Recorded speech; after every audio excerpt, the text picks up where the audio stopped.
How did it go? First meeting? It was good. I got a long list. Not a short Do you have a long list? Okay, so good. I don't need to get that one. That was just gathering. Yeah, it It's gets good that you harder. have a lot of choices. How did it go? Then what happened? So we put it out to the So kids? going out We to the got a- kids, well, I got a you lot. need to vote, and then we meet again on the 27th. Okay, I'll go there. I'll put it on my calendar right now. How are you? Hey, Grace.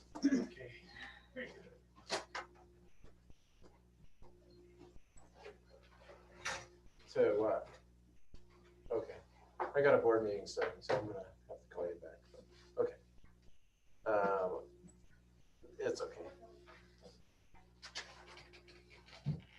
Sounds good. Bye. I tried this in the office too. I've been on this one a lot. Have you restarted? Yep, I restarted it, but maybe do it again.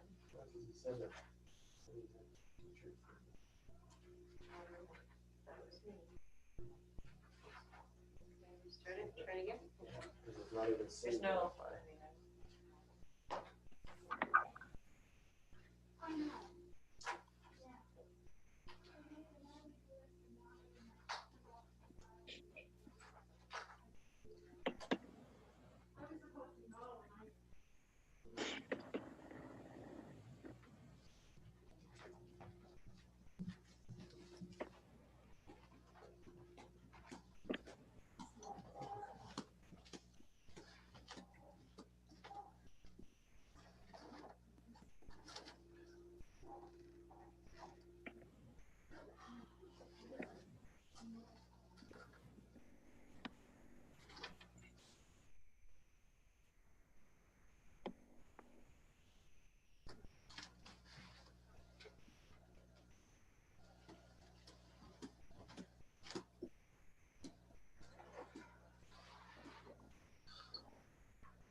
What's with the do not enter sign at the top of the stairs?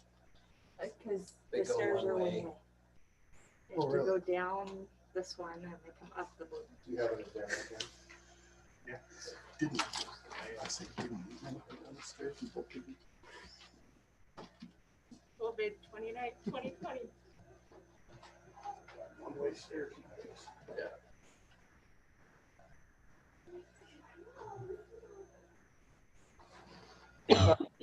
Marcy, you're able to hear us okay? I think she can unmute. Oh, there she goes. Oh, I just muted you as you unmuted. There you go. You're able to hear. Yes. Perfect. Thank you. Mr. McJefton, I figured out from the kids that that's happening.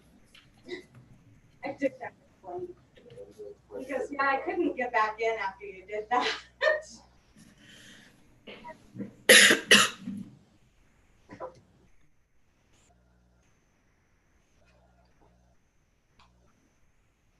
Molly said she was coming.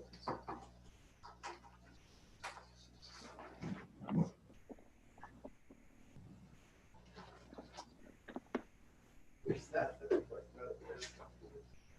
are all the state ones. That might be interesting. Yeah. The list we're putting out. She did. Yeah. Yeah.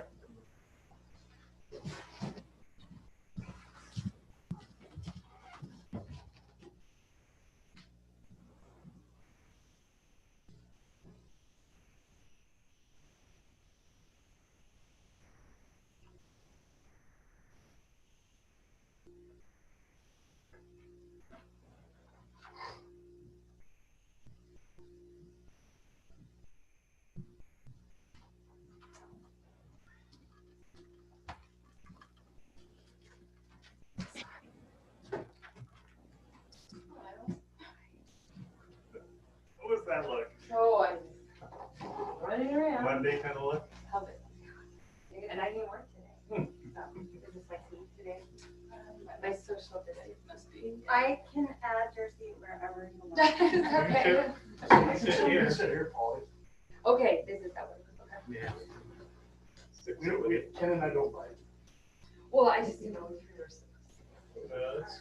I don't know. It was closer than this deal. I didn't know how close you guys wanted to sit. We're like 6 feet. guys. The windows are open and, you know, Without- at church we're without supposed to keep Marcy, windows it's open. kinda hard, you Yeah, know. that's like 80 degrees, you know, and the windows are closed on Sundays.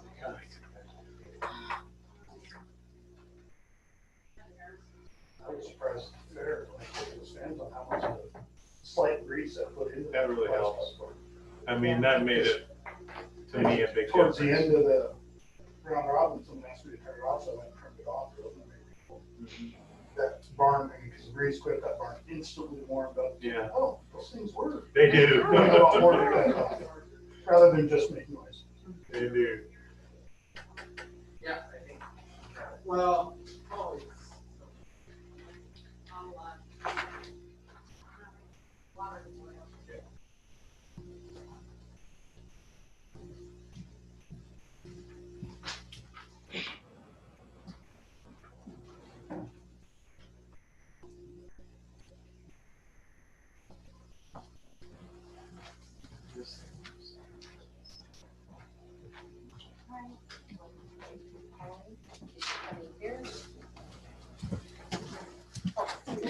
You guess I'm waiting for Polly. It's the mask. You didn't I see know, it. I was going Oh, wait, you don't have your mask. I don't have my mask on.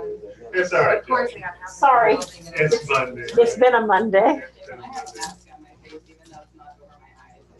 You know they got see-through masks. I totally want to get one of those and try them out. The Because it's hard. to keep- potential mascots are on the back, little weird ass.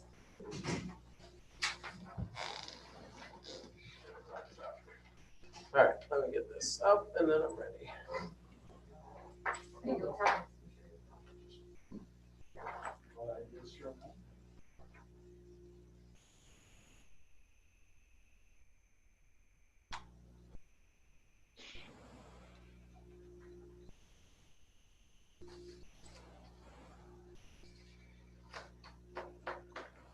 There's some good ones on here. Lots of brainstorming today. Yeah, we got close. That's not bad, yeah. It's really hard to narrow it down from there, but there's some good ones. We ready to? I think so, yep. Because we have a short agenda, Yep. relatively speaking, and Yep. I hate to make it longer by starting too much time. So let's call the meeting to order. Welcome, everyone. We'll start with the pledge of allegiance. Pledge Allegiance to the flag of the United States of America and to the republic for which it stands, one nation, under God, indivisible, with liberty and justice for all. Andrew, you might make motions and seconds, make a little note just to help Marcy with this. Can we check on Sandy? Can she Yep. hear and everything? Sandy, you're able to hear us okay? Just before we, okay. Good. Okay. Anybody speaking? Nope. Anywhere? Okay. No guests. We have no public comment speakers. We don't really have any visitors on our agenda. So we'll move to consent agenda. Of the board meeting minutes. And that's report please. Surplus property.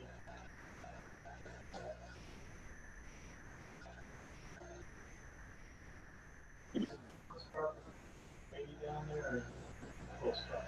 Should be close by. I guess empty this. Yeah.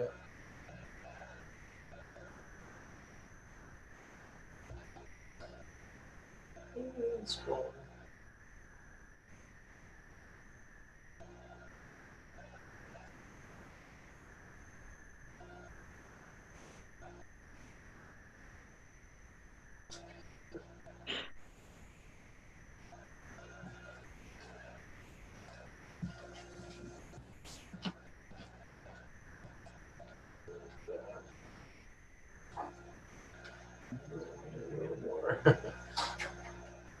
After policies. Oh, yeah, the policies are there.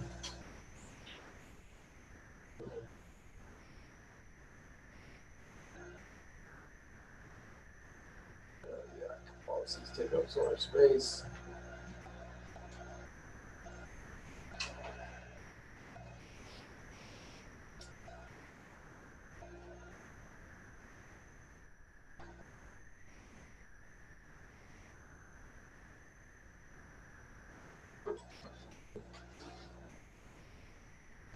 That's mine. Well, I don't know where they're at on.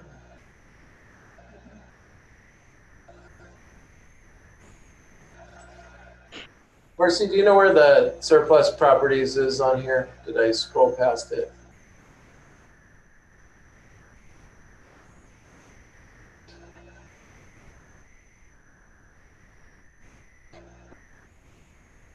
I don't know. Is it any board help? Do you guys know where it's I at? haven't been able to find it. Okay.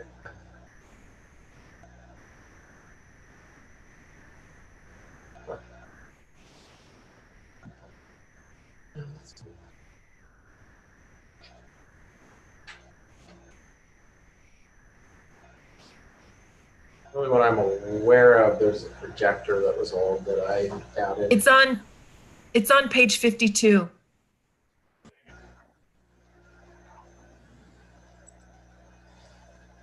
Oh,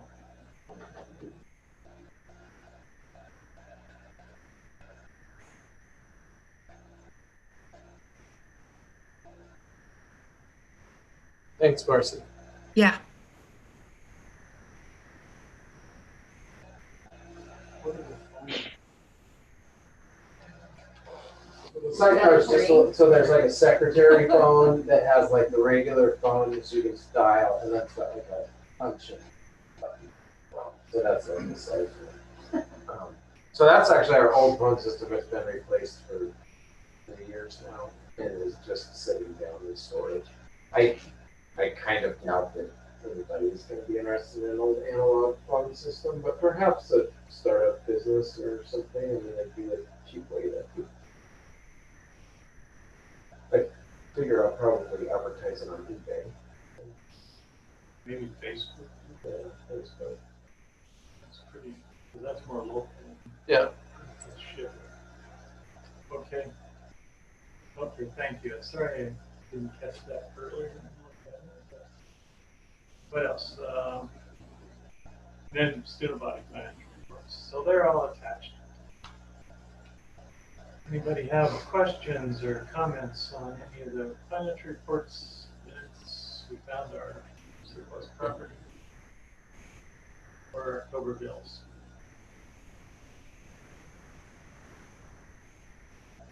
If not, get motion for consent. I'll move to approve the consent agenda. Thank you, Quinn. We have a second. I'll second it. Harry seconds that. Any discussion on the motion? Seeing none, we'll vote. Anybody opposed? Anybody abstaining? And it passes unanimously. Thank you. Okay, so we'll go into our regular agenda and start with Governor's Coronavirus Relief Fund, pay back our dollars. Yeah. So this was the $90+ million that is federal money from coronavirus relief, the CARES Act that passed. It's being divvied up to every school based on their enrollment last fall. The number of kids that they had going to school, there's a dollar amount per kid. And our funds for this will be approximately $50,000, just barely. 50,000, Marcy might have the exact number, but 50,375 or something like that. What I'm proposing, because it's not part of our budget. This is not the 5% replacement. This is the 5% replacement fund. So isn't that part of our budget? We budgeted without that 5%. We budgeted with the whole. We budgeted without that Okay. 5%, correct. Yeah. So that, what I would propose with that money, and it certainly is fair to just kind of discuss as a board what direction you guys want to go, but my thought right now, my recommendation would be to use that money for staff stipends. There's been lots of conversations with both, Anderson, Julian Hall, and then in our regional superintendents meetings. I think that the majority of school districts in this region, at least, plan to use it in some format as a stipend. Last year, when we negotiated with the teachers, we froze them where they were at.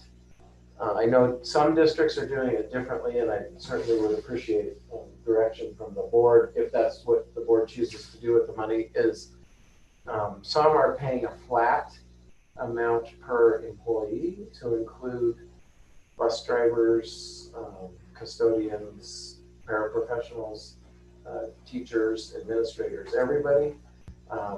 Other districts are talking about where it would be off of a percentage off of a base salary. So that would be, so rather than getting a flat amount for every employee, there could be a percentage based on what every base salary is. That's really easy to calculate with the certified teachers. It's going to be a little bit more work for Marcy to kind of calculate that base salary for the classified employees.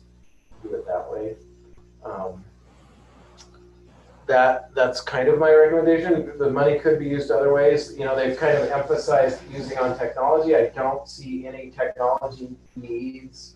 We've purchased 50 additional Chromebooks that we really don't need right now. It's kind of like a long-term investment. We're just fine.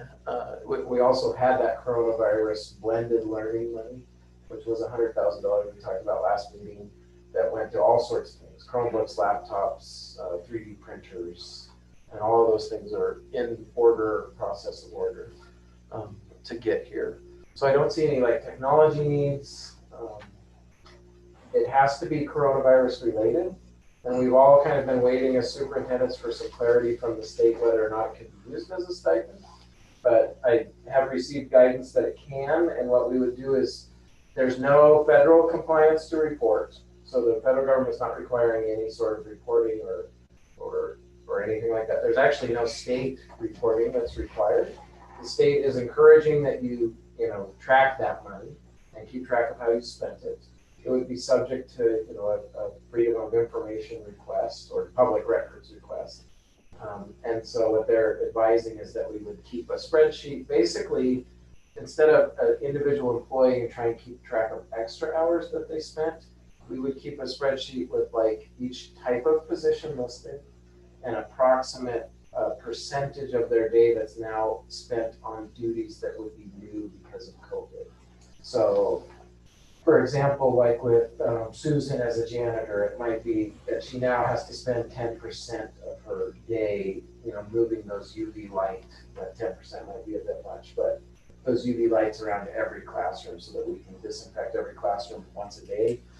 For bus drivers, it's extra time spent, spraying that sanitizer before they start their route. And for teachers, it might be additional time prepping for potential online learning, or time, spent outside, prepping kids as they line up and keeping their social distancing at the beginning of the day. So we would break out some percentages and then pay it out as a coronavirus work stipend to all of our employees. Thank you, Sean. I have a comment, and then my board's comments as well. So a lot of businesses are using these types of monies for, a recognition of their employees, almost like hazard pay type of thing, and as such, they recognize that employees, are paid different amounts, but they're all kind of they're sticking with it. They're come to work every day, especially in public serving kinds of roles like retail, that type of thing. And so I kind of favor a more of a flat approach than a percentage approach, because a percentage approach is related to, the roles people have in school. And, I mean, your role is paid more than your role is paid more than your role because they're different jobs and different roles. But the fact is, everybody's showing up to work. They're not taking early retirement, or they're not doing this or that, because even though there's additional risks to go to work. So I don't know. I mean, but then again, if they're full-time versus a part-time thing, could we do something like that, more of a flat, but based on, a flat for full-time and a flat for part-time? I definitely think that's possible, and certainly would probably be the way that I would recommend if the board decided to go just with a flat stipend per se. That's kind of more like a hazard pay or something like that. Then I would recommend just based on your FTE. So there would be a few people that may not receive that full flat amount, but just their portion of it. I mean, that's just one way of looking at it. So, board, other people have ideas on that? Makes sense to me. This money too is also needs to be spent by the first of the year. This money has that same requirement. It's really they're hands off as far as reporting. The state and the federal government are saying we're not going to require anything, but it has to be spent by December 30th. And actually, they came out with a little bit more guidance last week that said they wanted kind of outlaid, or we should request for reimbursement by December 11th. So that way they have time. I think the governor, if that money doesn't end up getting spent, and the state of Idaho is required to spend it also by December 30th, he wants to do something in a very short time frame to use up the rest of the money to get the most out of it. Otherwise, on December 30th, all of those funds just return back to the federal government. Could you say what the discussions of superintendents and such other schools have been leaning towards? I'd say, so one, I would say probably there's a few school districts that are talking about adding some more tech because they're still kind of short on technology.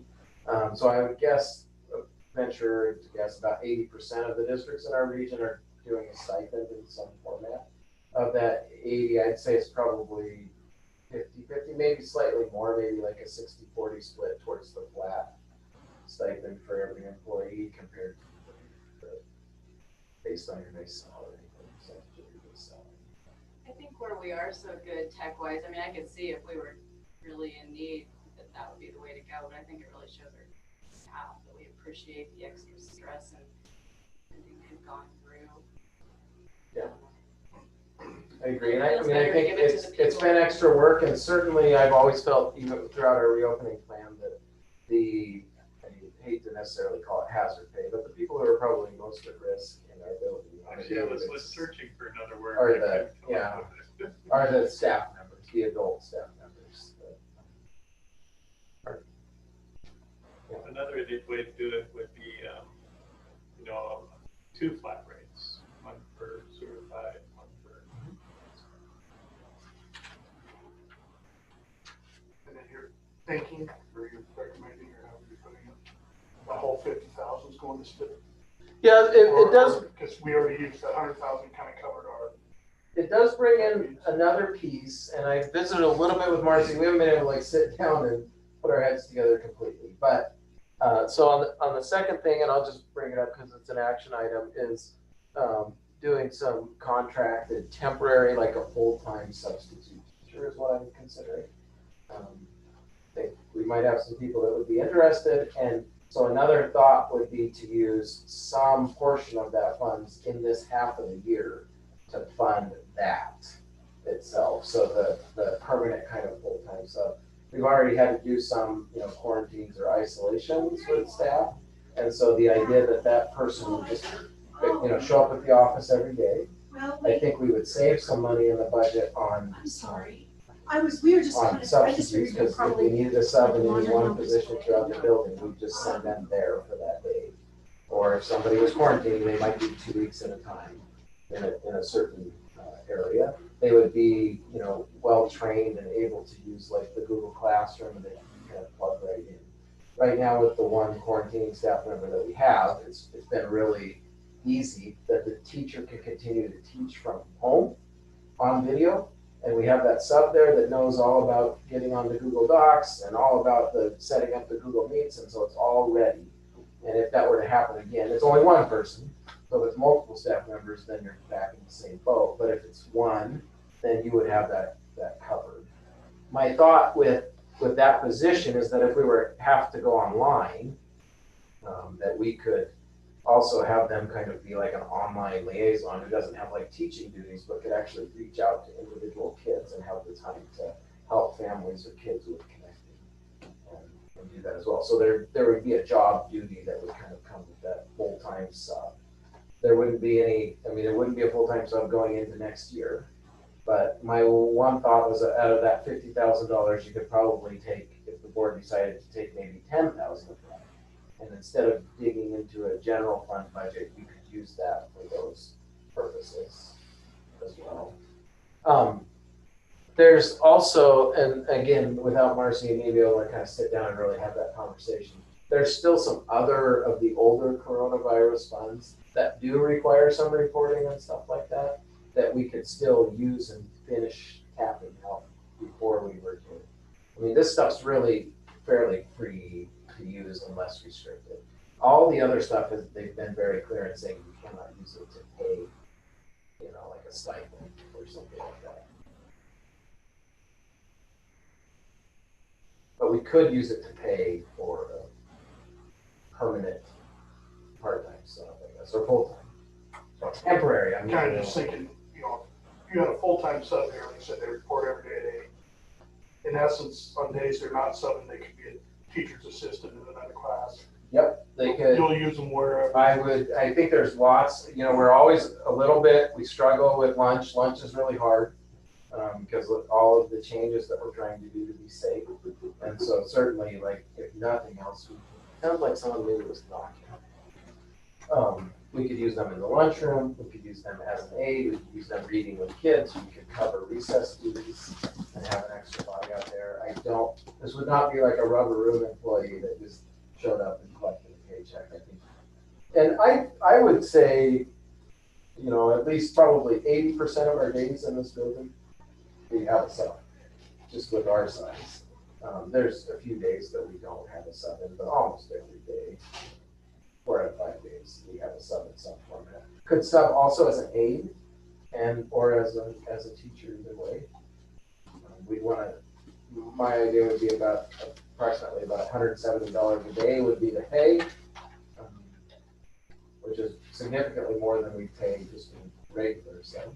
But it would make it competitive enough that we can have someone who is, I think if we were to advertise it, we would want a certified teacher in that position. And someone who's familiar with Google. How long? So my thought would be there would be some to come out of the general fund, but to find somebody that I think would be high quality and want to stick around, that we would keep it for the year and pay for it through the year. How much would that cost? Is that about 30,000, Marcy? Yes. About $1,000 for the school year. If we were to pay, some of what we could with this coronavirus money, then the rest would be kind of budgeted. General. Only be able to pay this through December, I'm guessing. Yeah. And the rest would have to come out of the general fund. Yeah. And the way that this position wouldn't necessarily have to be, we wouldn't have to make the decision right now to guarantee it through June 1st. We could premise it as like, here's the position through it. I do think if we were able to say like, it'll be this temporary position through June 1st, then it would potentially improve the applicant pool. How do subs get paid now? They get paid, and Marcy, you can correct me if my numbers are wrong, but they get paid a daily rate. I mean, where does that wage come from? We budget that. That comes out of our general fund, that's not a. Correct. No, we don't get any state. It's not out of the teacher that they're subbing for the paycheck. I mean, we get state discretionary funds, so it's either out of the levy or the discretionary funds that we budget for that pay. So part of second semester's pay would come from part of what we've already got budgeted for a sub. Out of the sub fund, and we would likely, save, if you were just thinking there's the sub fund for actual subs and then there's this, you're gonna end up saving significantly, probably not the same amount that you're gonna spend, but you're gonna save some amount of money because you're not paying as many subs. But, you know, there's that, you're not gonna make it all up, you're paying a sub $85 a day, and you're paying double that to have a permanent sub. Who would be a certified teacher? Who would be a certified teacher, experienced in the classroom. And Would they be considered full-time or just part-time where it's only through June? they would be considered As far as full-time, benefits and all that. they would be considered full-time just from that window of time.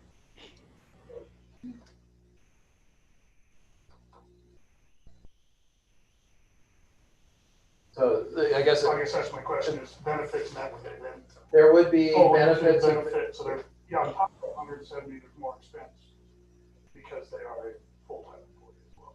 Correct, but that is in that $30,000 of Marcy. And I think when she ran that, it was from the 1st of October, so we're already a little past that. But yes, that would include Percy benefits. Basically, it's just kind of roughing it. That person, if we paid them 170, it costs us about $100 a day over what we're spending now, based on 80%.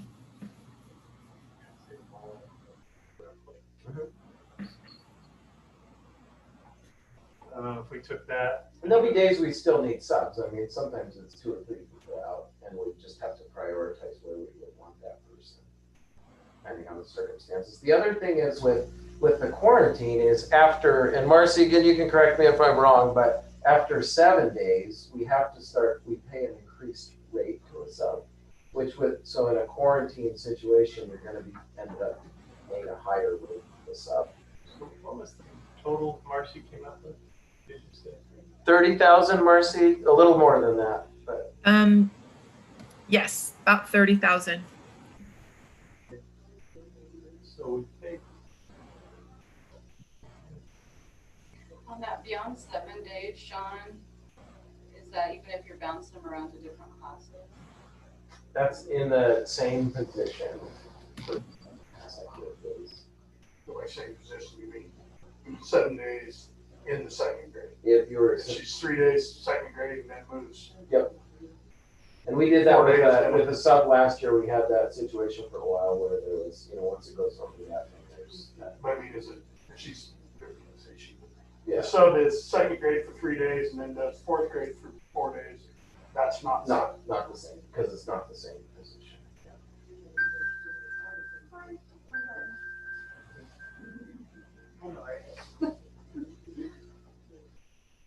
So I don't have a real firm estimate about what we might save on subs versus, but yeah, I think that's, Ken's kind of backing it up with now. Talk about that. That, Sounds kind of nice to have one sub here that you can count on being here every day. It's just the There's continuity of always, having there's the always a same catch-all falling behind here, or maybe math classes use an extra tutor for a period.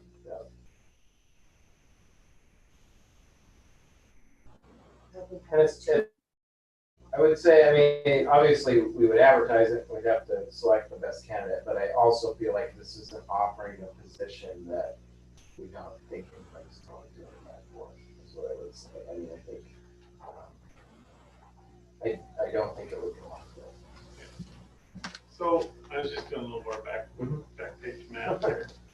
And if you take, if you figure, okay, deduct what we're normally be spending on, because we've got that in the budget already on subs, and then take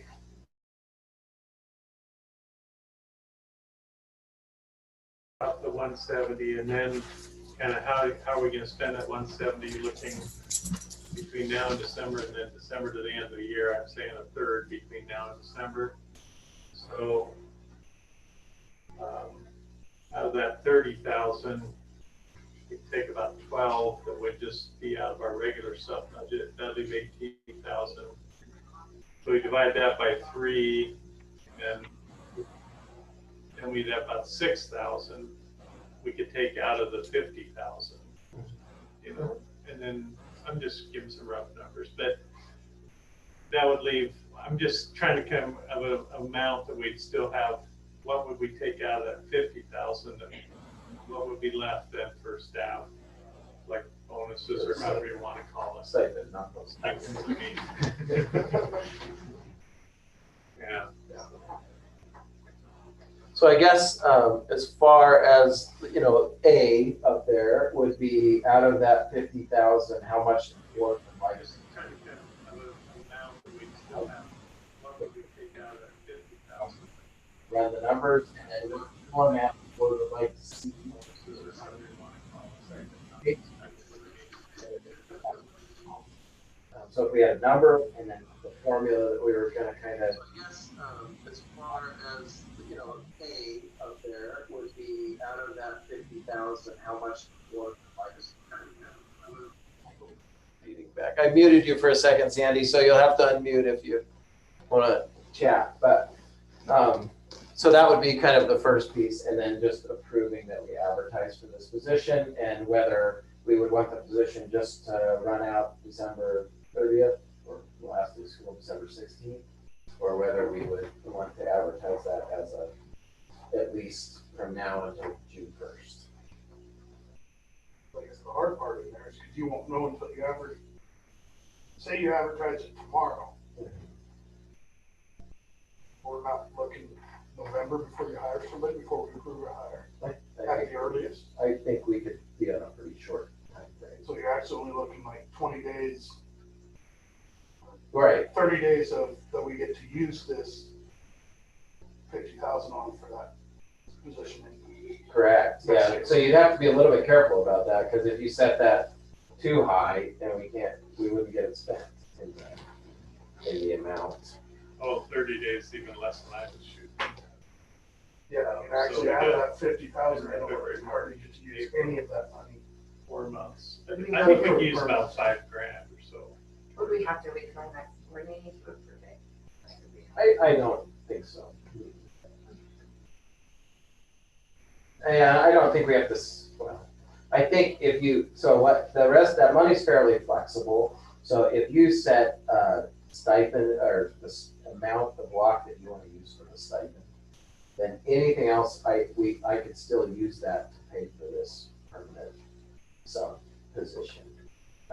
If once you kind of set that other amount, then that would be the guidance that we would need to move forward. But I guess you have to use that money by the 15th of December. Otherwise There has to it's be gone. earmarked. Yeah. There has to be. Used or earmarked?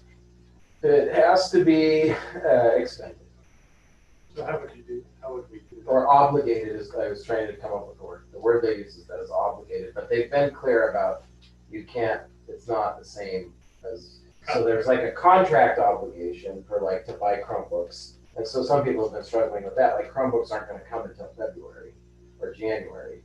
But when it's, you've obligated that through that contractual agreement and you beforehand. Paying a contract to a person is different. So let's Loopholes just, anywhere to buy a contract through the end of the school year? No, they've been pretty, tell me how it would work then. Let's just use my number as 6. If we had $6,000 obligated to that you feel like to say. so say I don't spend the 6,000. Well, yeah, I mean, 30 You're paying them days. per school day. Or school day. So at the max, like 25 school days I'd between say now and the end November, of the December, year. probably first November to the end of the year. I don't know, 30 school days times $170. I mean, that's pretty That's close. only, that's 5,000. Yeah, that's 5,000. I feel like we could spend the 5,000. I feel like we could have. Anything over 5, I don't know. if Right. we could spend. If say there was still some hole there and I couldn't get it spent, there are other, things that we can find still that are coronavirus related. But I don't, again, you don't probably want to make it a huge gap. 5 or 6, something like that. Yeah. Something in that ballpark. $5,000 is usually. Then to go back to the bigger issue of the money, I wanted to ask you, like you mentioned, that some districts have talked about, like, well, we had to freeze wages, but we really can't use this money to reflect that because it's not permanent money, it's just one-time money. So we don't even want to think of it like that. Because if we think of it like that,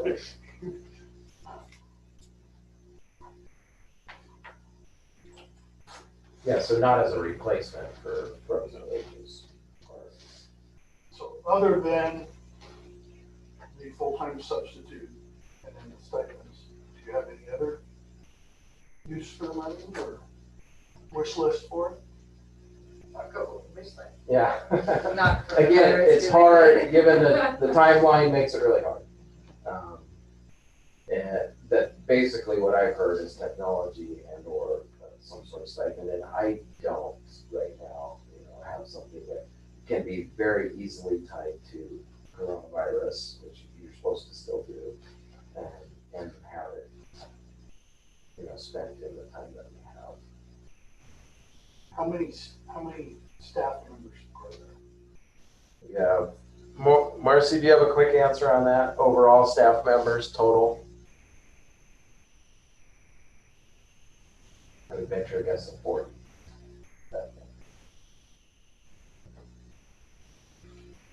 Well, while she's thinking about that, so this is not a motion, but this is just an idea. If we had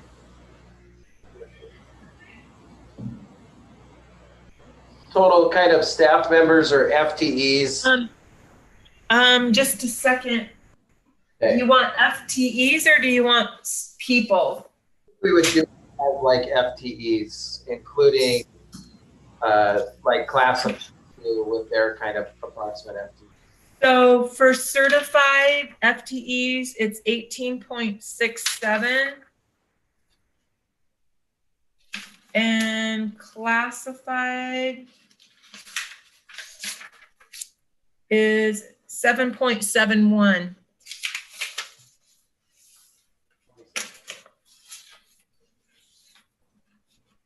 Did you get that? And that includes bus drivers, Marcy? Yes. That's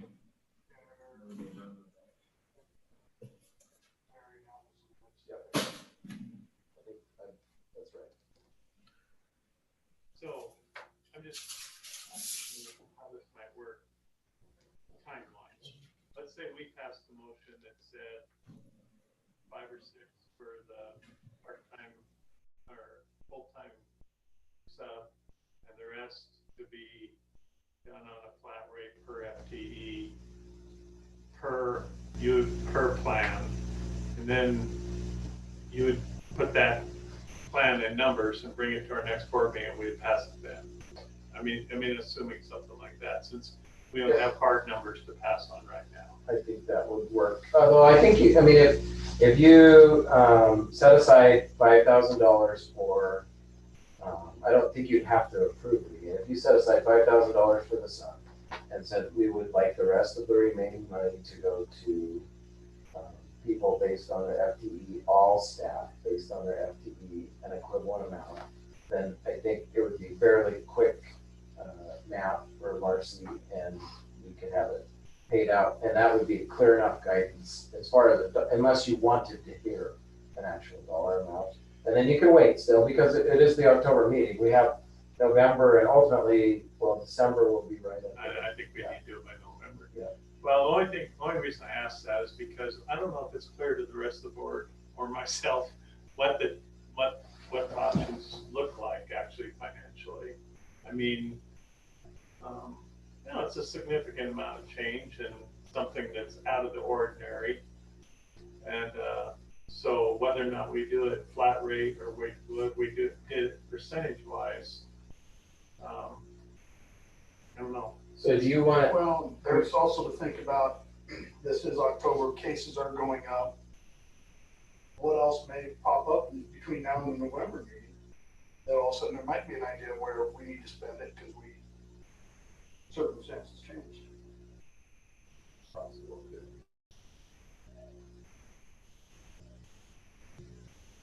I'd make a motion to go ahead and advertise for the full-time full-time supervisor. That's really good. He finds a full-time job. Position of $5,000.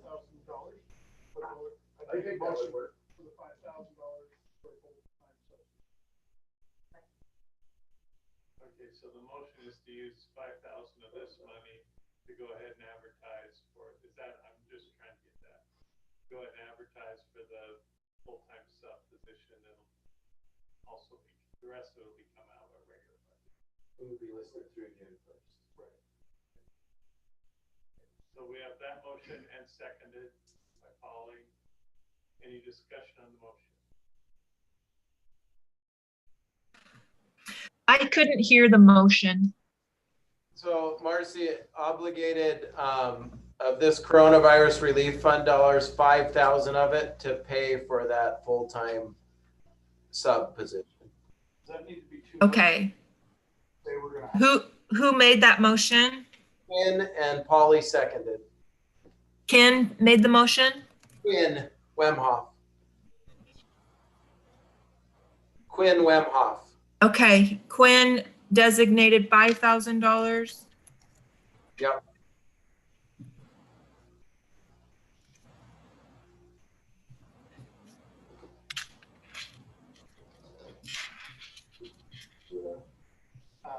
Does this need?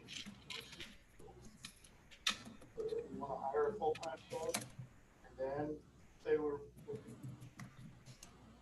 I think it would be better to do a motion to $5,000 towards probably first a motion to have a full-time sub Do it position as two motions. for the remainder of the school year, and then a second motion to say this is what we're gonna pay for it for this point of the year, or we're gonna obligate $5,000 to. Okay, so I will rescind my first motion and say, I move to advertise for a position to hire a full-time substitute teacher for the end of the school year. Thank you. Second? Anyone second that? I meant I didn't second it, but. Oh, yeah. Would you like to Second, second yeah, that? no, Since you second. made second the original motion. So you want to repeat the motion for Marcy? Yeah. please? So Marcy, that Quinn made a motion, Quinn Wemhoff, to offer a full-time substitute position for the remainder of the school year. Okay, Polly seconded it. You read okay, that bit. And he, just for clarity, he rescinded the first motion, which everybody accepted. okay. Okay, so now we have a motion to hire action item B, full-time substitute. We have discussion. Seeing none, then we'll vote. All, anybody opposed? Anybody abstain? Hearing none, then that passes unanimously. Now back to considering the coronavirus relief funds. Okay, so now I will move to use $5,000 of the state's coronavirus funds to fund our full-time substitute teacher. Okay, do we have a second? Okay, we have a motion to use $5,000 of the coronavirus relief funds for the substitute teacher. I'll take any discussion. Hearing none, we'll vote. Anybody opposed? I keep watching Sandy's little microphone to see if it comes up. Anybody abstaining? Okay, then that passes as well unanimously. Marcy, did you catch that? Yeah, basically it was the same motion as he rescinded. Only it was just the use of money, not to do the hiring. Just Correct. kind of separate the motion into two motions. So Okay, because what was the first motion that he rescinded? So the first motion that was rescinded kind of had it all combined together, both, Okay, and this was two separate ones. okay, One to advertise the position and one to set aside the 5,000 of the coronavirus relief funds for okay, position. got it.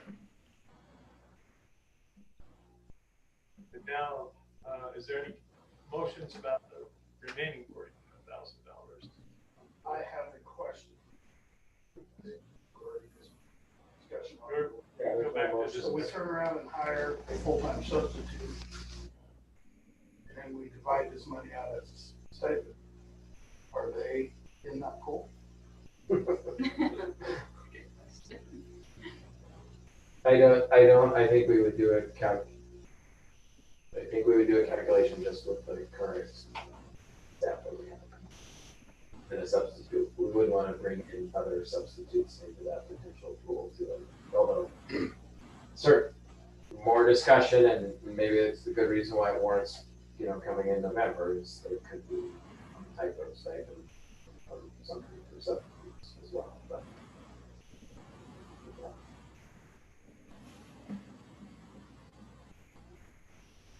and I could certainly, so one thing that I'm hearing from like Ken is some clarity about the financial options and maybe even potentially down to like a staff member level, or maybe without names, but I could show you what staff members might make from the remaining money.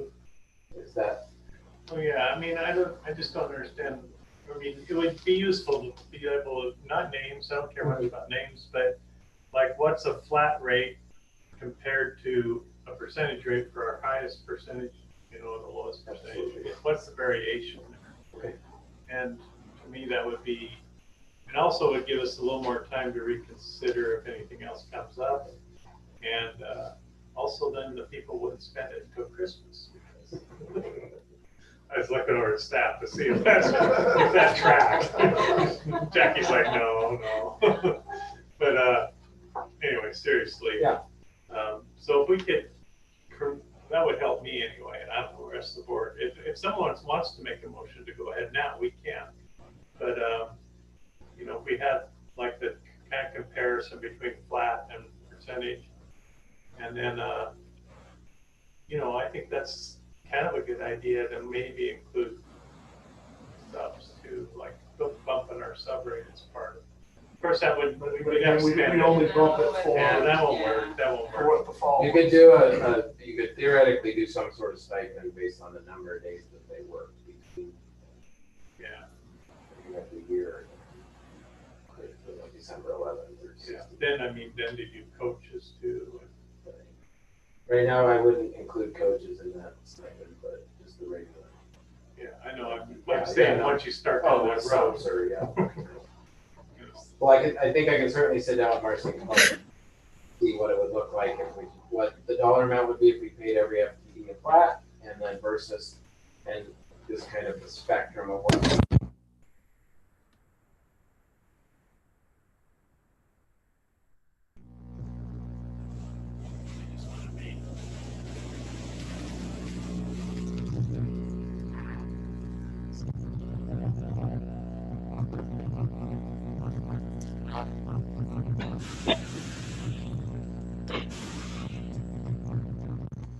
I did flat rate, but talk to the president of the association. I've talked to him a couple of times.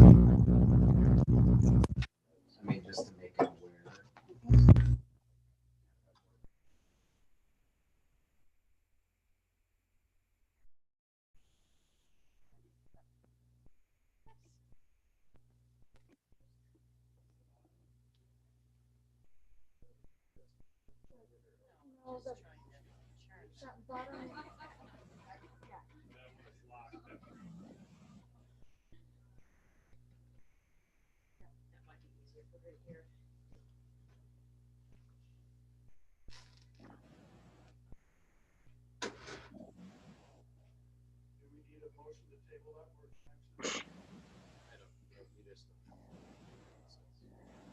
Perfectly fine.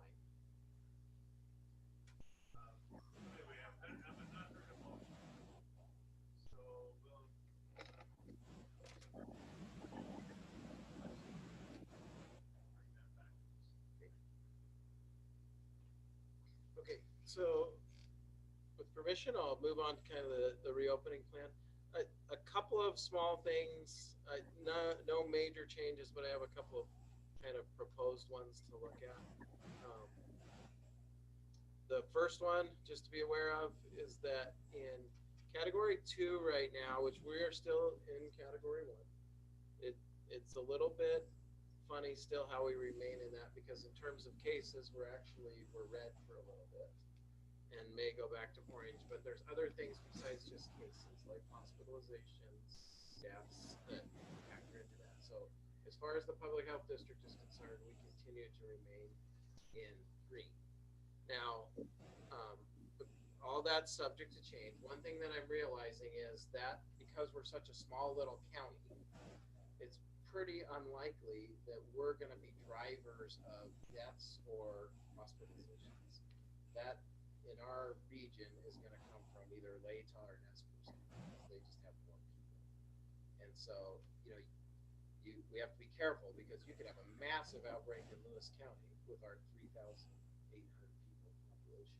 And that still might not be enough to tick the whole region up and make that kind of decision. So,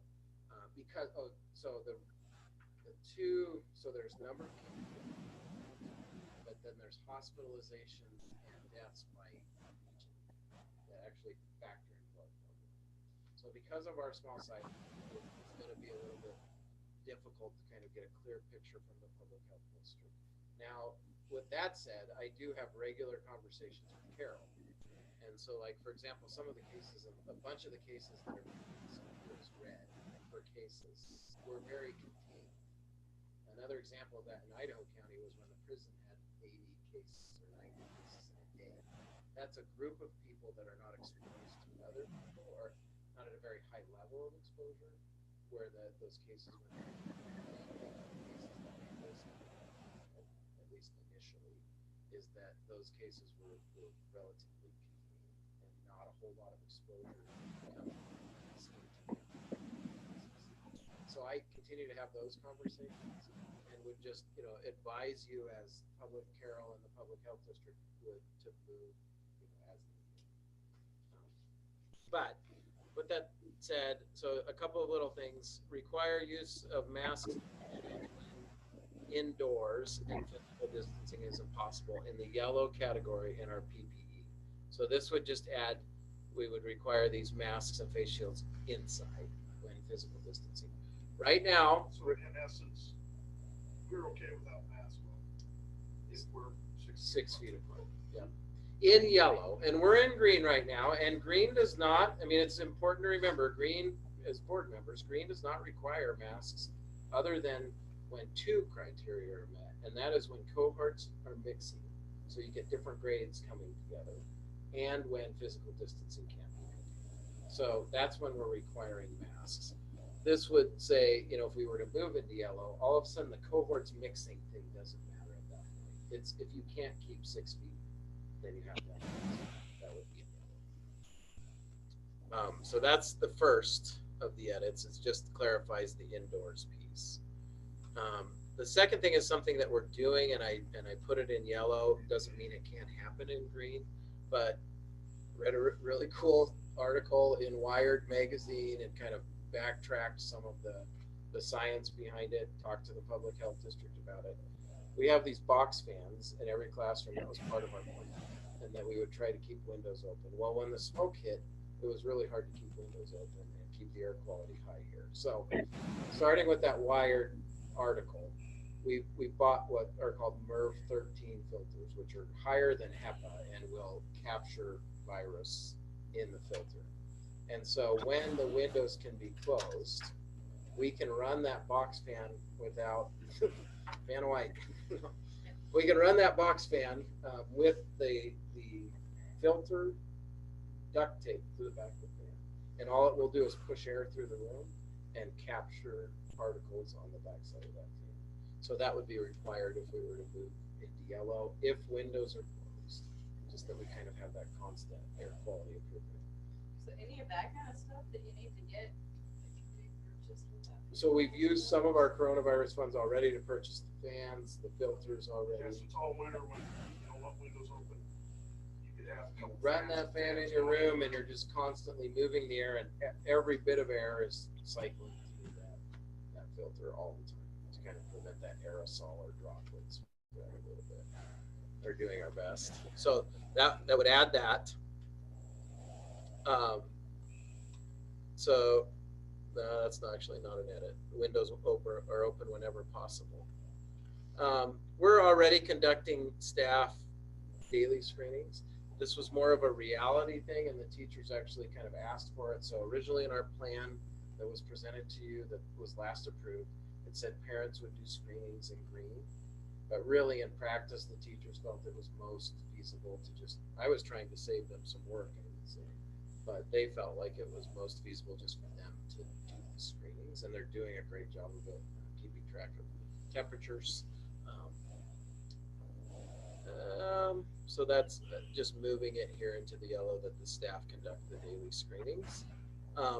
The testing standards for COVID-19 have changed. When we published this, it said that you needed to have a negative test to come back into school. They no longer say that because their test is so sensitive that oftentimes they're picking up a positive long after a person is contagious.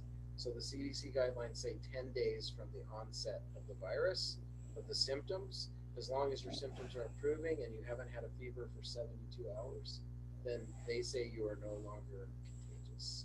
They just know that through scientific study, I guess. And so rather than, when we got into the yellow, we were going to require you had to have a negative test to come back to school. That doesn't match with the science. So that, and again, that was this fix too, is just the 10 calendar days. And it used to be 14, and they also took it down to 10. These are just shifting when we would potentially hire additional staff to disinfect daily, moving it down into yellow instead of the orange. And then the limiting a restroom use to one student at a time, I just felt was more appropriate.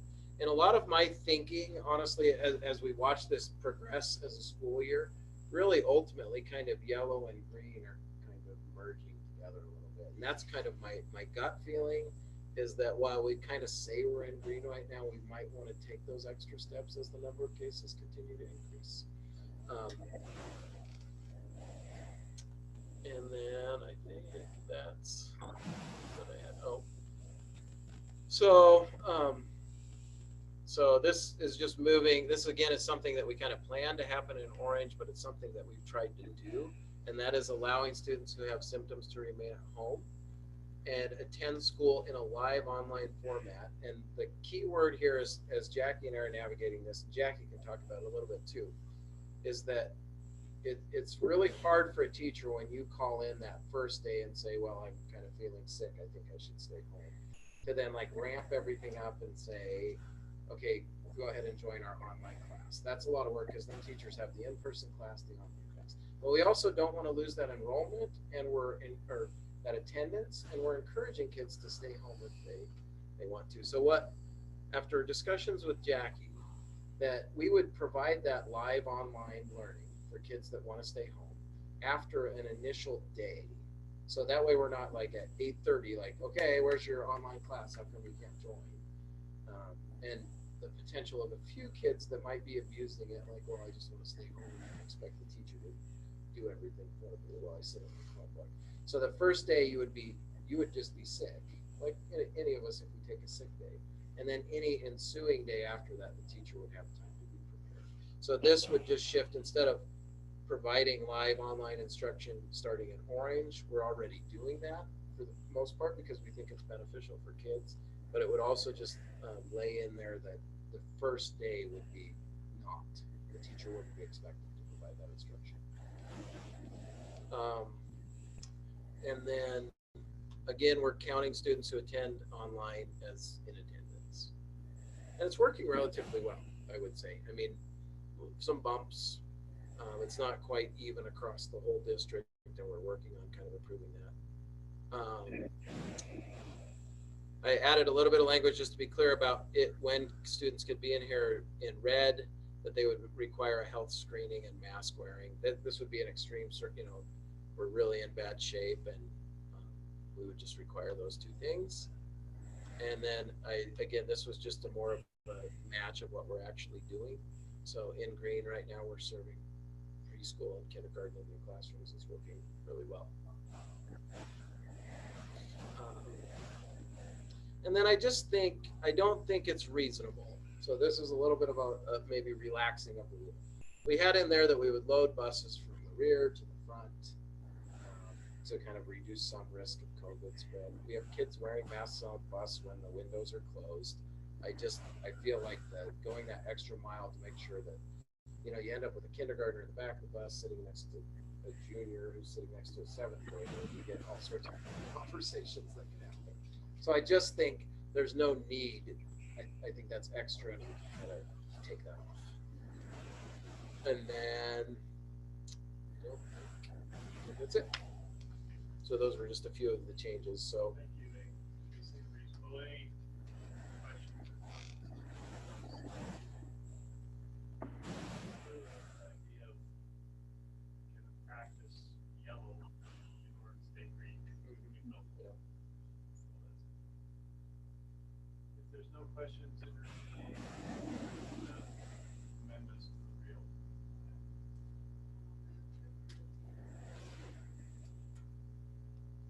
Carrie moved to a second. Holly second. Any discussion on the motion? Then we'll vote. All in, anybody opposed? Anybody abstain? That's unanimous. Okay, we have a second reading for title policy. And then, we have a little bit more policy. Yeah. So I'm gonna try and get down to it. So again, this is like ISBA required policy as far as the Title IX changes. The big change, I would say, is that the accused has more rights, or has kind of received a balance in rights when it comes to sexual harassment with these Title IX changes. So a lot of the same protections that were given to the accuser before, it's tried, or it's made an attempt to kind of balance some of that out. And so this is the 3085 policy with our information. It sets me as the Title IX coordinator. I continue to work with the other school districts to come up with an actual formal plan for how, like on here, if the employee of a district, this one, we can also, if the coordinator were to be accused or have a complaint received against them, that a Title IX coordinator from another district, like Highland or Cottonwood, would be able to serve in that manner for the school district. They would be trained. And then no other real concerns. I don't know if anybody has any questions about that. There's a grievance process that would be specifically for Title IX complaints, and then we would still have our regular grievance process as well. Any questions or comments on our second reading of this?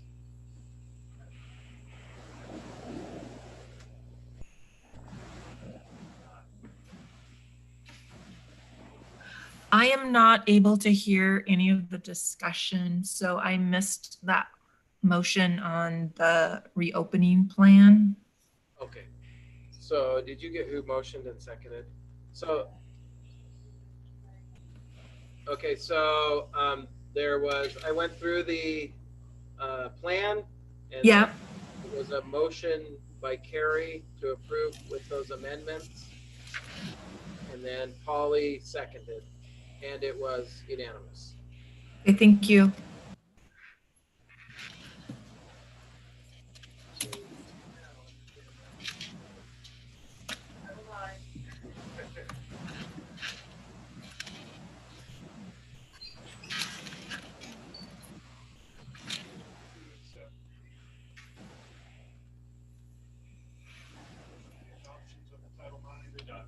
The adoption of the Title IX amendments. We have a second. Been moved and seconded. By Quinn, Seconded by Carrie. Who made the motion? I didn't hear. I can't hear. There's just a lot of feedback and I can't hear anybody talking. That's weird. So Quinn Wemhoff made the motion, Carrie seconded. Okay, To approve policy 3080. okay. Yeah. Yeah, I have another one. This cord's shorter. But this is good. Yep. Make it work. We can try that.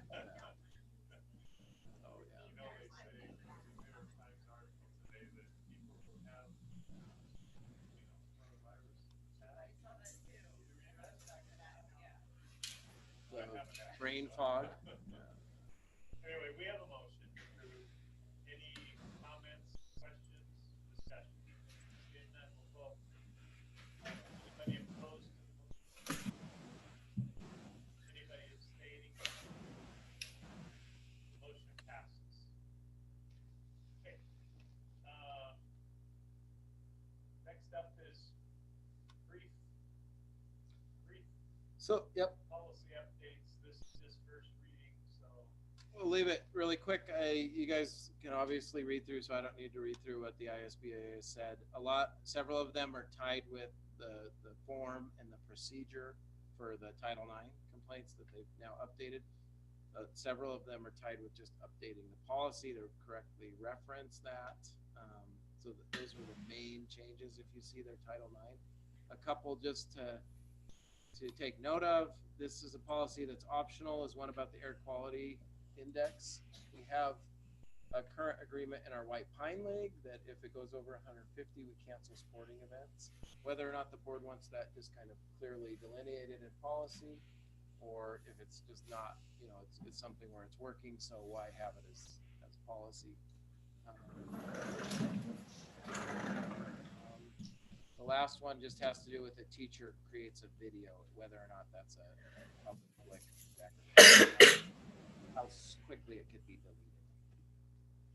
Well, their quality thing, I think why have this policy is so we don't have to revisit it. But then again, why not have it as policy is if it's useful to follow policy guidelines or some kind of inter-school guidelines. So, thank you. And I see, like you say, most of this is Title IX. So that's first reading. Anybody have a comment at this point or question about any of the policies? This update?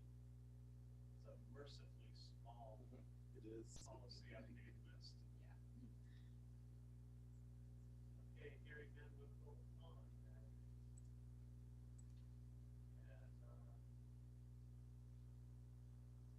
Okay, we've got the report from the mascot committee here. You can do that. All right, if Gwen wants to say anything, you can certainly add in. I'll make it fairly quick too. So we met for the first time today. I kind of laid out a little timeline for them. We're down to what I would call a short list, or excuse me, a long list of about 31 potential mascots that came from those discussions. We probably started with about 50, and narrowed it down. We reviewed kind of the traits of our community, our school, and then I had them do an activity with just nest person, one word. And then we're hoping to be able to tie that down. A survey will go out to community members, constituents, an online survey, and to students, and it'll be broken out in a K-6 and a 7-12. They'll vote on their top 5 picks out of this list. That won't be a hard rule for the committee, but the committee will use that feedback to kind of see what the community overall thinks. The thought is after that the committee in the second meeting would narrow it down to a short list of between 2 and 4 mascots that we would have an artist or a designer kind of render us what that might look like for our school, what the mascot might look like. And then from there, the committee would make a decision and a recommendation with a goal of either having it to the board in the November meeting or December meeting, depending on everything happening in time. Great. Anything now? No, I think okay, pretty much there. Any questions?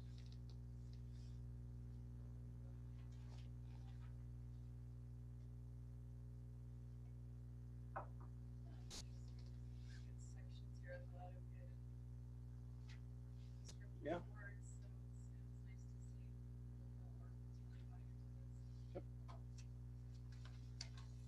Good, thank you.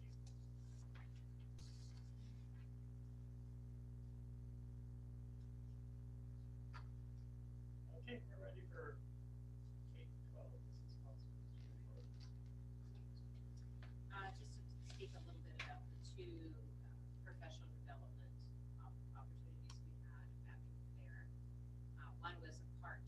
our trauma-informed instruction from Christina Gregerhoff, and really focusing on the strategies teachers could use to help kids who have been affected by trauma, helping to build that resilience.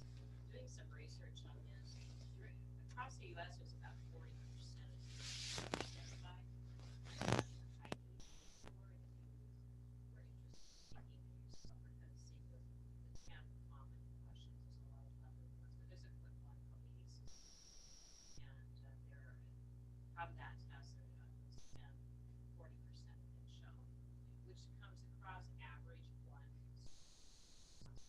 classrooms or have more, but that's, and I think that's probably a little lower, but there's still some kids who don't act out that would have this as well. So I think they're really important strategies for us to have.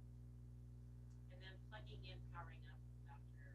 Malia Pulling from LCSC, she went over some best, about 3 different things that can be summarized. Best pedagogical practices, so like face-to-face, hybrid, totally online instruction, talking about some authentic, which is really difficult to do online, and then the resources help that are compiled onto a Google Classroom or a page that she has just for this class, for this semester, to help teachers research plans, instruction.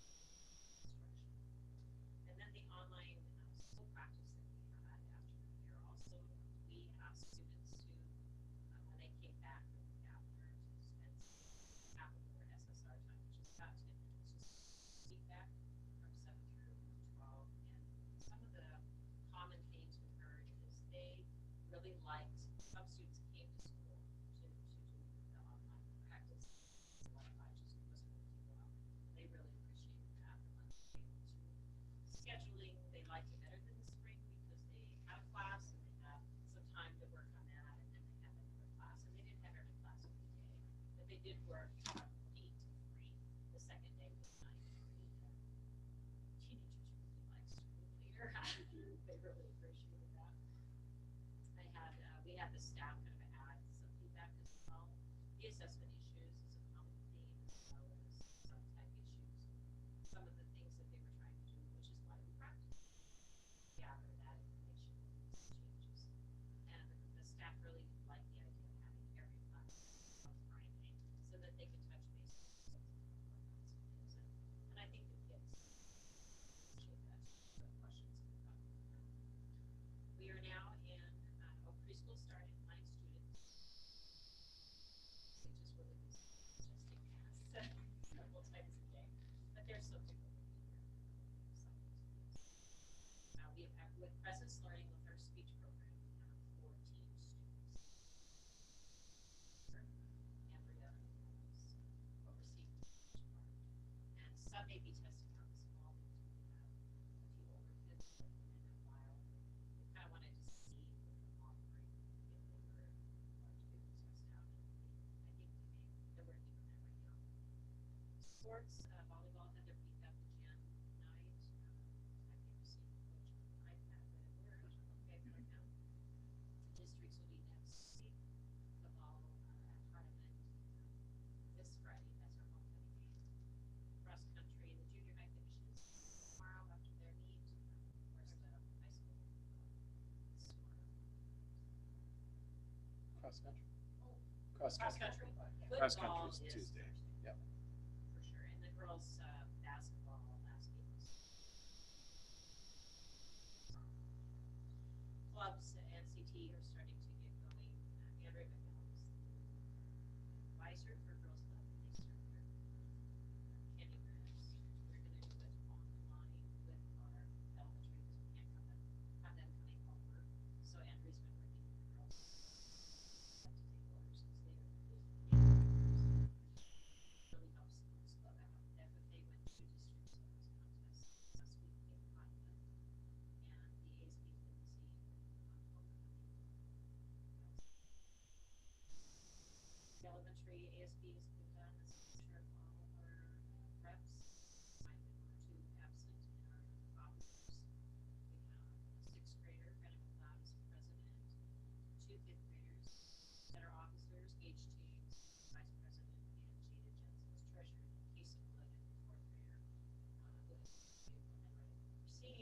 really excited about being secretary. Is our secretaries, the reps, we will only have one rep at a time, so once we have that company. And then the high school homecoming activities, we have our daily dress up, you can see they decorated the hall. We did separate the times, 4 hours and a 2-hour stretch, so we were so proud of them. I think they worked really hard, I think I kind of like it better than all of them here anyway, anytime, COVID or not. Royalty voting will be this Thursday, and that will take place at halftime for Franklin and the Olympic Games Friday. You know, it looks like 10% chance of rain on Friday. I think we're gonna be good to be outside. And because you can't do any dance, we kind of pulled some ideas, and we're going to try a bonfire. Let's, for 9th through 12th, we cannot bring any outside gas. Got that question today, anyway, so I'll be visiting with them just fundraisers. I'm thinking of that's on there is the candy grams. Do have volleyball districts that might be happen to look at. And we're still, it's not completed, our senior citizen first letter. They're going to be sent this month, but I don't know exactly when. They're going to do handwritten letters to, they want to talk to them about activities that we're doing in school. Plus, they want to ask their advisors, which I thought was really cool. What would you suggest about this, or what is your ideas? What happened when you were in school? There will be no Spanish blues about Thursday. But I think they're really interested in what would you do if you ran in school. I can write the letters in cursive. Well, we'll see about that. I told them they can't type them. I'm gonna have to write them out. So we'll see who can still do it. There's that That's all I meme, if have. you want to shut the world down, make them drive a stick shift and write a That's cursive. right. That's right. Use a telephone. Use a telephone. Rotary telephone. Yeah, that's right. Right How about a across map? school. So that's all I have, unless you have any questions. It's an interesting thing you said about the halls, you know, how many things are we going to try out during this time that we think, hey, that's better, we'll just keep doing it. Yeah. Yes, yes, I think we have found some things. that- Yeah, I think we all have, even in our personal lives, it's an interesting thing, but thank you, that's very. The stairs are one for me. For a while I went like, oh, did we just pay for stairs that we're not really going to use? But of course now we route the kids down one stairs and they come up the other stairs. And I'd tell you, just for overall flow of traffic, regardless of COVID, I hope it becomes just a habit. And the kids are just used to going up one stair and just the flow is really easy. Then they tell the teachers they're just breaking rules. Yeah. Then they can feel like real outlaws. Just on volleyball a little bit, 2 big volleyball games this week. We postponed one of them and one of them was already scheduled, but Highland tomorrow night and Kendrick, and those are really going to determine where we're at. This year, the agreement was rather than having it at LCSC or anywhere else, that the number 1 seed would host.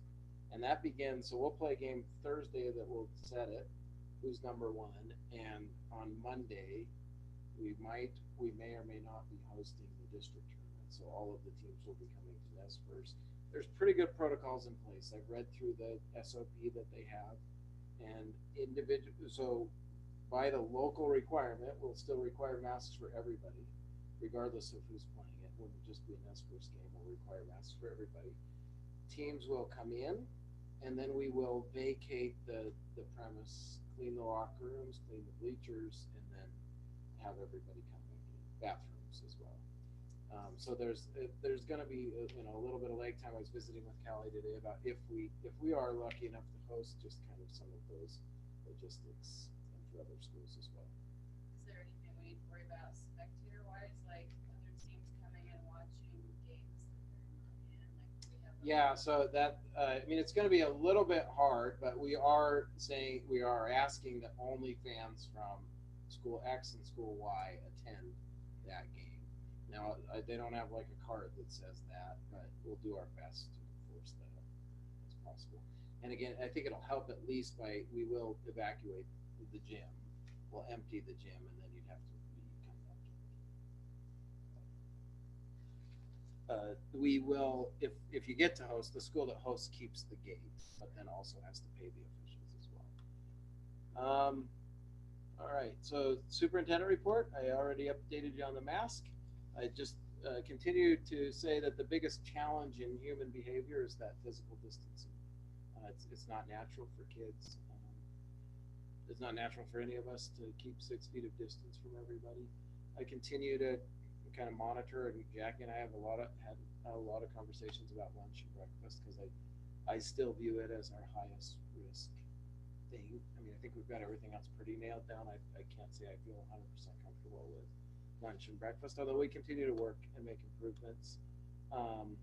Testing speed has changed a lot, just as an update. Even in the last couple of weeks, we've gone from 3 or 4 days to get results back to these rapid tests, which are back within hours.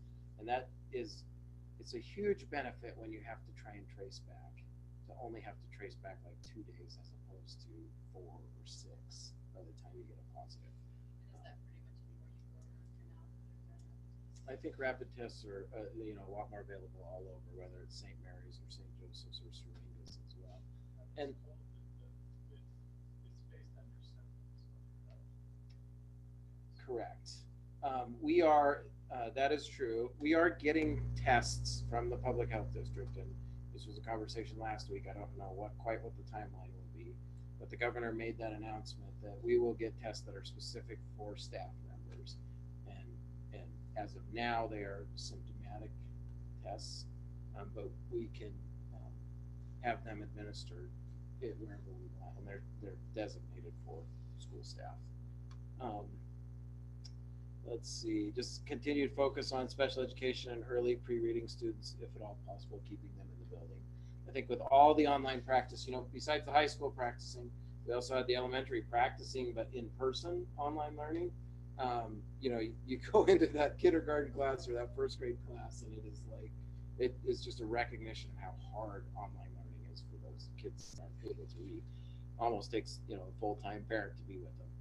And that's not always possible. So the more that we can keep them in, the better. Impossible to keep all cases out of the building, especially as they continue to grow. Our risk, and it's part of the reason why we have those different levels, our risk is largely driven by the number of cases that are out there. The more cases that are out there in our community, the more risk there is, even if we're doing the exact same things. It's just a numbers game.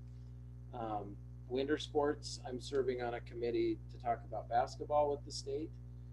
But I do believe that winter sports will be even more challenging than these fall ones. It's just baked into being inside and increased spread. The blended learning funds are continuing to be spent. We talked about the coronavirus relief funds. I talked just now about the practice and preparation. And then just our IRI station results are lower than previous years, but I still believe very manageable. And actually, even looking at the October, because we track it monthly, we've seen good growth just springing up like that from some of these kids that were kind of out. And then our literacy aid position, which is funded through that continuous improvement plan, is another position. It's 100% funded through that plan, and it'll begin soon, and we'll be focused on students who are not proficient readers. So that's one more way that we can kind of catch those kids that aren't proficient. And that is all I have. Any questions? Questions for you, Sean, on the gym. We have fall sport, winter sports coming up, possibly this volleyball tournament. Is there a way to put those fans and filters in the gym? We can. One thing we do with the fan is we do run that big central one. It sucks. It's got those louvers and it just sucks air straight out of the gym. We oftentimes run it in basketball just because the gym gets stuffy anyways, but we've been turning that on every single time.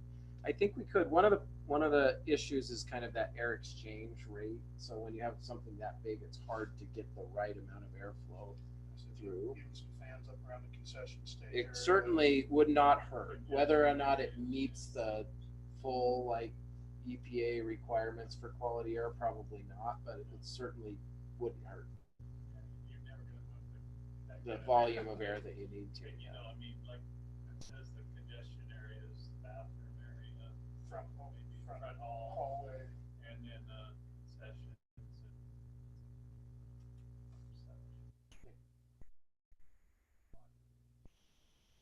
the locker room. So what we'll do is, for the tournament, we'll have that electrostatic disinfectant spray. And so with every locker room, when the team exits, it'll get sprayed down. What about those UV lights? How many of those do we have? We have 12 of them, and she does, right now it's not part of the plan to run them in between like the volleyball games, but she has been running them occasionally in the gym. I don't think it's on a daily basis. I'd have to check with her. But I'm curious on those UV lights too. If we're looking to spend coronavirus money, would it be beneficial to have one in each classroom? more, Yes. Where she's not having to move around, she yeah. go in, clean the classroom, plug it in, and go to the next one. And it's just always there. I certainly think it would reduce her workload to do that. She did, when visiting with Jackie and I, she's up to basically, they've kind of got it grooved out so they can get every classroom in a day. So originally they started out kind of thinking of classroom every other day, but now they've kind of got it narrowed down. How long does that UV light take?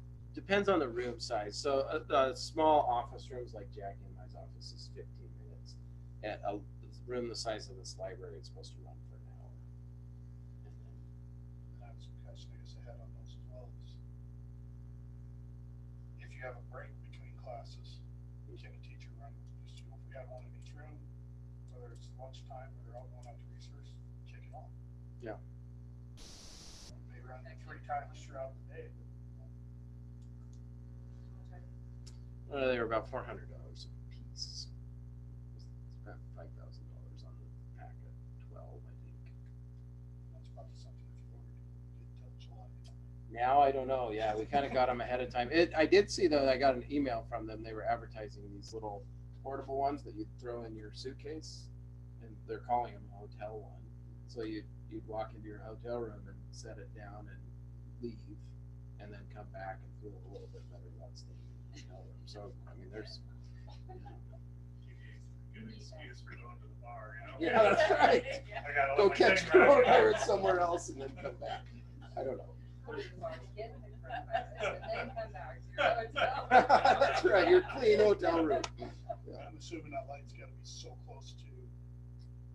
There is, it uses some, and so probably like even a fan working during that time doesn't hurt because it uses just some natural air circulation. That's where some of the hour long in a bigger room comes from, is that it's waiting as all those particles kind of circle around. And there is a distance piece to it, and you lose effectiveness the farther away it is. Any other questions? Thank you. Well, 7 o'clock, spot on. We're done with our agenda. Entertain motion to adjourn. Did you have anything board wise? I just left that out. To adjourn. Thank you. Any discussion? See if anybody opposed?